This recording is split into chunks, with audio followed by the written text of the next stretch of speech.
Rubenstein. Welcome, everyone. I'm Laura Rubenstein, and today we are here with Natalie Ledwell. And what I've been doing is interviewing people about those social media myths and things that we buy into that actually are thwarting our success, whether you know it or not. But by the end of today, Natalie's going to share with you some things that she's done to create success online with her company, and I'm super excited.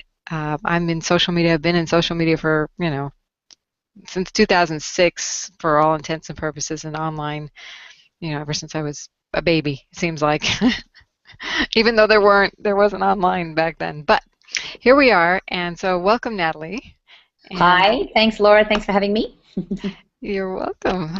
Tell everyone about who you are and what your vision is, what you're up to in the world. Okay, well I'm from a company called Mind Movies. And Mind Me, for those people who aren't aware, is actually like a vision board. You know, if you saw the movie The Secret, we teach a lot about the law of attraction and personal development. For you to invoke the law of attraction, you really need to be able to see in your mind first the future that you want to project for yourself or create for yourself. And you need to feel the emotions as well. And so Mind Movie is like a movie version of a vision board. So it's a combination of affirmations, photos, and music, and it really is a cheating tool to help you visualize effectively so that you can manifest whatever it is that you want into your reality. So we have some amazing software that we've created to help people create their own mind movies, and we take them through a whole instructional piece to show them how to do that. Plus we have other products as well, like Mind Movie Matrix, which is pre-made mind movies combined with brainwave entrainment and subliminal audios. We have a 12-week program that we also deliver online. So because our products are in the like self-help, personal development realm, but they're all digital, we obviously got really good at the internet marketing thing fairly quickly. Yeah, To so be able to meet the masses, you know. yeah, and I know you've done extraordinarily well. So tell us about your journey with online marketing, social media. Did you love it or hate it at first? Where'd you start? Yeah, well, I mean, our whole what we got really good at quickly in the marketing world was affiliate marketing. You know, so we have a lot of JV partners, a lot of affiliates who they promote our products to their email database. We promote theirs. We earn a commission. Everyone's happy. It's all fantastic. Social media was one of these. You know, things where it's like, well, it's kind of new. Do people really, buy from that? And it's kind of like what PPC was like in the beginning. Unless you could kind of figure out what the formula was, it was like you could waste a whole lot of money and not actually get any results. So it's like, and of course, and I'm sure that you realize this in the beginning. There's a lot of people that come up and they're like they're the experts. But still you're wasting a whole lot of money and not really getting much of a return. I mean, our business at the moment, basically we have an email database of over 600,000 and we have a JV affiliate network of about 2,000 active affiliates. So, we have this really, good thing that's going on, but of course now we're sort of in this position where things are changing. People aren't getting the deliverability of their emails like we used to get. So the campaigns that we do now, people aren't getting the results that we used to get. Plus, people are really getting over being bombarded with all these emails in their inbox. And so it's even harder to get through and make a connection, with your community through email. And that's where social media kind of steps up and fills that void and makes it, easier for us to have that connection. So when social media first came on the scene and you thought about it for your business, were you like excited about it or skeptical about it? Where were you at? Okay, so we originally set up a website in March of 2007. Now back then, MySpace was the big thing. Facebook hadn't really made it too big by then, and you have to appreciate that my business is basically my partner Glenn, business partner Ryan, and myself. And when Ryan, who had the idea about creating these movies and setting up the website, approached Glenn and I to do this business online, I don't think Glenn actually knew how to turn a computer on at that stage, and I think he'd made Wow. 3 emails. I had never heard of YouTube or MySpace or anything back then, and even when someone was trying to explain to me what social media was and what this MySpace was, I'm like, wait a minute. So people put their personal details up on a page for people to look at. I'm like, why would anyone do that? That makes no sense to me. And it's really funny because in Australia, we're later adopters of technology because our internet speeds there are much slower than you get here in the US, and we're not as quick to to take up on technology like the phones and so forth. I mean, we've caught up now, but back then it was like, we didn't. I don't think the iPhone was even out, or if it was, it really wasn't big in Australia.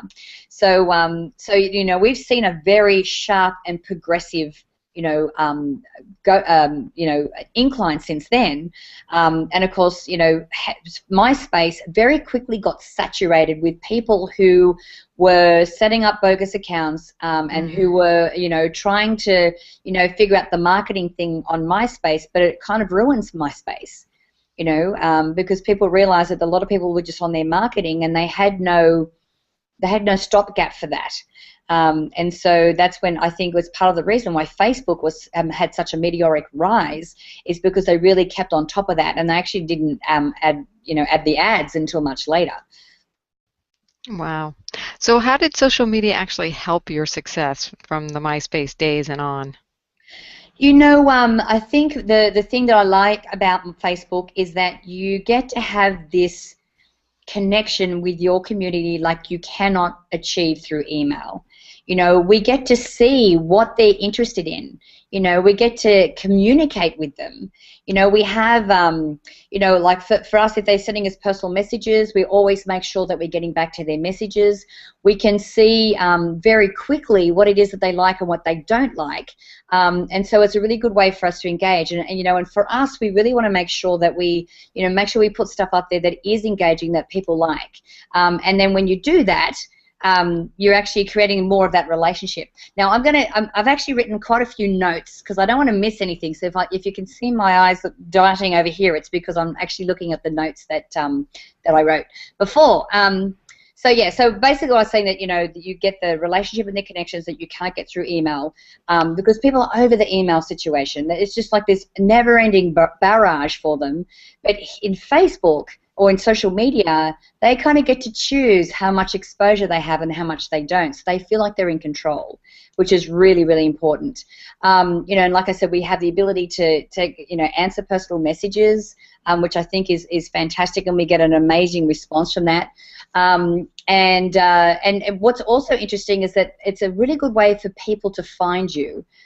If you are someone that has a great message, or if you're a speaker, or something like that, I actually get asked a lot, or approached to be on different tele-summits and different speaking engagements through Facebook, through social media. So, and of course, every time you get to do that, it's a different way to reach a different audience and to sort of spread the word, which I think is also fantastic as well. And the other really cool thing that I like about this is that several times when Glenn and I have been traveling overseas, like into a foreign country, people will see photos that we put up that we're traveling, and we'll get contacted by, I know in Argentina this happened, in Uruguay this happened, in different parts of the US, but especially overseas. We'll meet up with some people that know us through Facebook, because we're always interested in meeting people that live locally, so we can really get a feel of what it's like to live in this country. But it really helps us to understand foreign markets. Because the Spanish-speaking Mexican or Central America, and then Spanish-speaking South America, and then Spanish-speaking Spain, they're all completely different cultures. And so it really helps to expand our knowledge there as well, and to make new friends and that whole kind of thing. So I think through all of those, it's really helped to make a big difference in the connections that we have, because really it's all about the connections online, because people really want to feel like they know you. They really want to feel like they have that connection, because we're moving into this new era where the leaders that people are looking to follow are not the rah, rah, rah, get up in front of and be that false thing. It's people who are authentic, people who are walking their talk, and people that they can relate to. And I think social media is the best platform to be able to create that. And people who they can access, like you make yourself accessible to go meet with the people around the world. That really says something. I'm guessing that your social media influence has increased as a result. And is there anything in particular that you would recommend to anyone about being on social media that you already haven't mentioned? You know what? I do. I post a lot of personal stuff up on Facebook.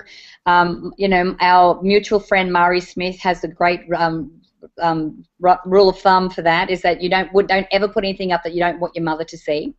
But I actually think I don't put anything up that I don't want my communities to see. Right. I completely advocate that, traveling and having fun and playing is really part of a balanced life, and so I'm happy for people to see that and to invite them in, and so that they can, see through example the life that I'm getting to live, and maybe that could expand their awareness and go, well, maybe I can do that too. So Yeah, it's yeah. inspiring. Well, what myths do you think that people have bought into that might prevent them from participating in social media in a way that really adds value to their lives, to other people's lives, their businesses? I think initially it was I don't know enough about it. Hmm. So that if I'm going to spend money on Facebook ads or anything like that, I'm going to waste a lot of money. And the thing is, it's, these days I think it's much easier to be able to do that. There's also, I think, especially on social media, there's this whole privacy thing. How much information am I putting out there? How much do I want people to know about me? How much Big Brother is going on? So I think that is also a myth that people think, about as well.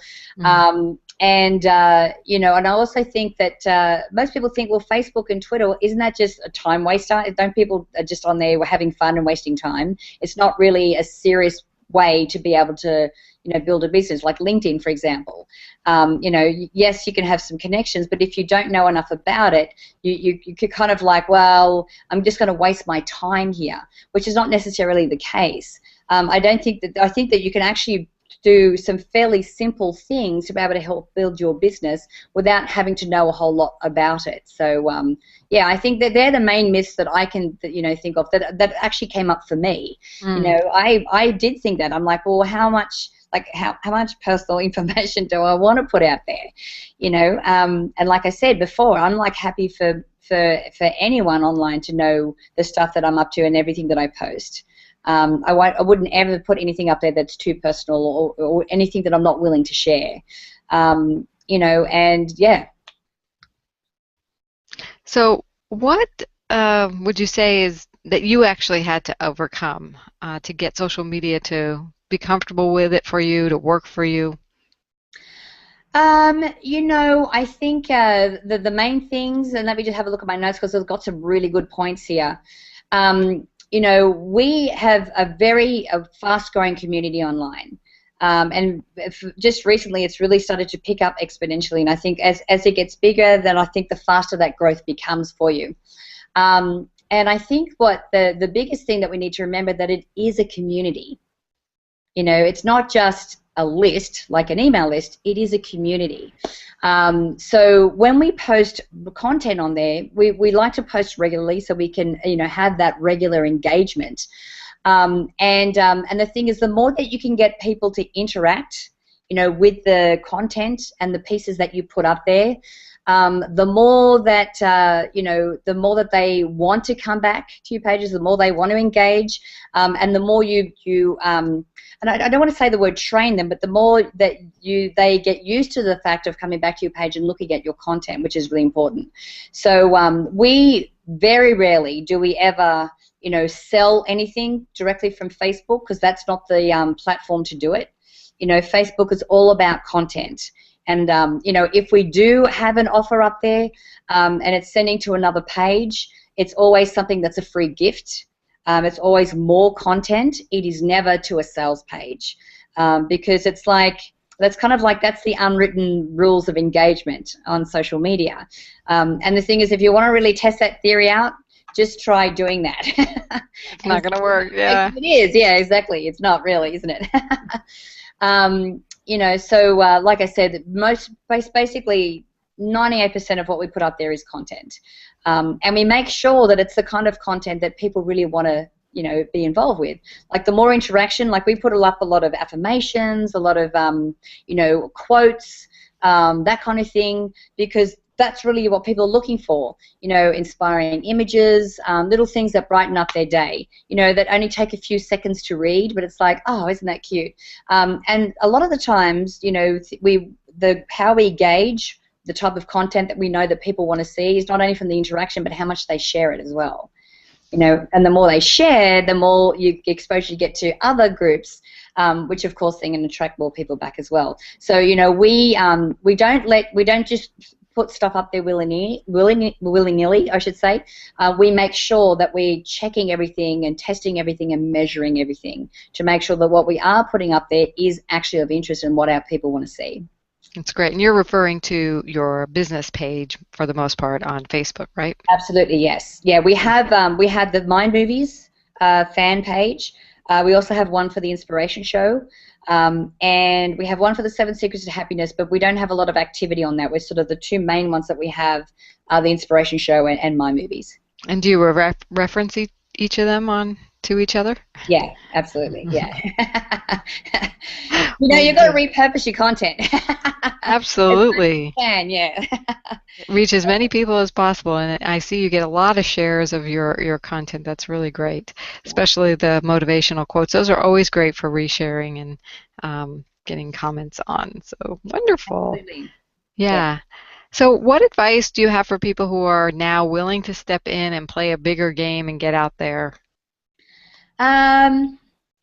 Well, first of all, I think that you don't want to just, you know, limit yourself to Facebook. You know, that you've got, all like LinkedIn, Twitter, Facebook, Instagram, all of them. You know, I think that you really want to make sure that you are, you know, active on all of them. And, you know, like we just said, you can repurpose some of the content you've got on, you know, one to put onto the other.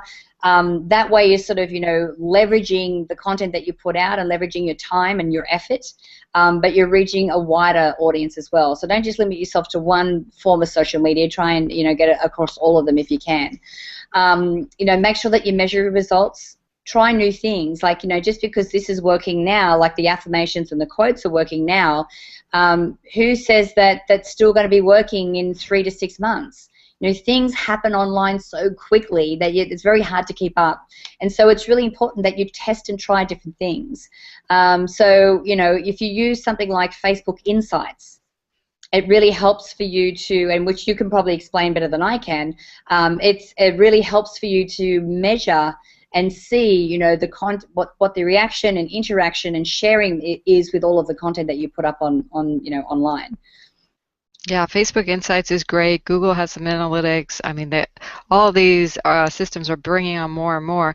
And I know your partner's really into measuring and testing and doing all the measuring. We might have to have him on to talk about myths about analytics in particular. So, you know, that's been one of the things I think people miss is that analytics. So thank you so much for bringing that up and measuring. And I think looking at the hard numbers is going to be the way to bust those myths, because you might have a thought or a one-time experience with something that was not the way you wanted, but it's not the truth of how it goes when you're over time and doing it consistently. Yeah. So Absolutely. have you found consistency to be the key to, you know, Yes. really getting... Absolutely, that's the thing. Like, you know, I think especially with social media, it's really important that it is consistent engagement. You know, because then you know you've got this thing going on all the time, and people are aware of that. If you're only doing it every once in a while, you're not really conditioning your community to the amount of content that you're going to put out. You know, and like I said, like probably a couple of times a week we will send out something through social media that's going to be sending to a free gift or something. But the thing is, unless they're used to that rhythm and what you're doing, and it's very spasmodic, it's like, well, you don't really care, you know. You know, you don't really have that. Yeah, exactly. So you they lose trust. They lose faith in you because, you know, it's like, I just do when I feel like it. And it's like, oh, really? The only time you're sending something out is when you really want something from us, you know, and that's the difference with social media. You know, it's like it really is, people treat it like it is a personal relationship. Yep. And so you really need to manage it in that way. Yeah, and I think it's a beautiful thing. It's a whole new paradigm in the world of marketing, but now marketing is really all about building relationships, and we're hearing more and more about that finally. We've been saying it for years. I've been a marketer for 22 years. The only strategies that I find work, especially for small businesses, which I'm passionate about supporting, is that building of relationship in any way you can, and being present on social media makes you real to them, makes like we're doing this hangout right now, we're connecting with each other, we're reaching out to others. I'm so thankful for all the information you shared today, because there are a lot of different pieces and nuggets that you shared, and I'm just like, thank you. Yeah. So tell us how people can find you, and what you have to offer them. Yeah, absolutely. Well, if you go to, obviously on Facebook, if you go to the My Movies fan page, you can find out all about this there. And also the Inspiration Show. Now, the Inspiration Show is actually a show I do. I do two new shows a week. And it's completely free. You don't even have to opt in to watch the videos. And we do this as a service of a way for us to be able to get free content out there as well. And I normally have interviews with people with truly inspiring stories, and not just the gurus like the Bob Proctors or the John Ashrafs and those guys, but people that have, like, ordinary people that have overcome extraordinary, situations to have these incredibly inspiring stories. And a lot of it is really, if they can do it, you can do it too. And of course, our main website is mindmovies.com, and from there you can access everything. You can access the show, the social media, everything from that website as well. And they can make their own mind movie, yes? Yes, they can. Yes. That's exciting. Well, great. Thank you so much, Natalie. We will have you back again, and all the best to you. Wonderful. Thanks for having me, Laura. You're welcome.